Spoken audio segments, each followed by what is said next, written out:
अजित पवार यांच्या निधनानंतर त्यांचा राजकीय वारसा पुढे कोण सांभाळणार, त्यांचं उपमुख्यमंत्रीपद कुणाला मिळणार, या चर्चांना पूर्णविराम मिळाला असून अखेर दादांच्या पत्नी सुनेत्रा पवार यांनी राज्याच्या पहिल्या महिला उपमुख्यमंत्री म्हणून शपथ घेतलीय. अर्थात महाराष्ट्राला स्थापनेनंतर मिळालेल्या त्या पहिल्याच महिला उपमुख्यमंत्री आहेत. शपथविधीच्या या सोहळ्यामध्ये मुख्यमंत्री देवेंद्र फडणवीस, उपमुख्यमंत्री एकनाथ शिंदे यांच्यासह राष्ट्रवादी पक्षाचे सुनील तटकरे, प्रफुल्ल पटेल यांच्यासह अनेक नेते मंडळींची उपस्थिती होती.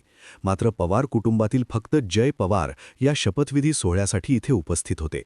दरम्यान 1960 पासून ते 2026 पर्यंत अनेक उपमुख्यमंत्री महाराष्ट्राला मिळाले आणि यामध्ये रेकॉर्ड ब्रेक करणारे म्हणजेच तब्बल 6 वेळा उपमुख्यमंत्रीपद भूषवणारे अजित पवार हेच राहिले असून सुनेत्रा पवार या आता महाराष्ट्राच्या उपमुख्यमंत्री बनलेल्या आहेत. याशिवाय सामाजिक कार्यापासून त्यांचा हा प्रवास सुरू झाला होता.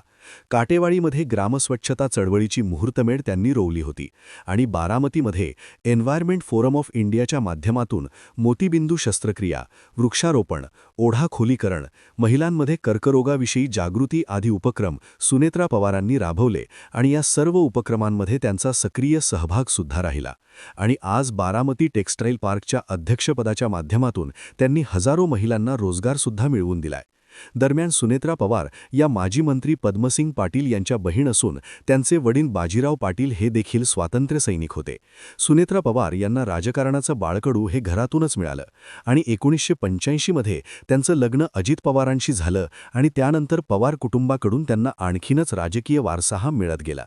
मात्र आता सुनेत्रा पवारांच्या राजकारणाचा, प्रशासकीय कामाचा, त्यांच्या शैलीचा महाराष्ट्राला अद्याप अनुभव नाहीये. पण ही जबाबदारी दादांप्रमाणेच त्या पार पाडतील का?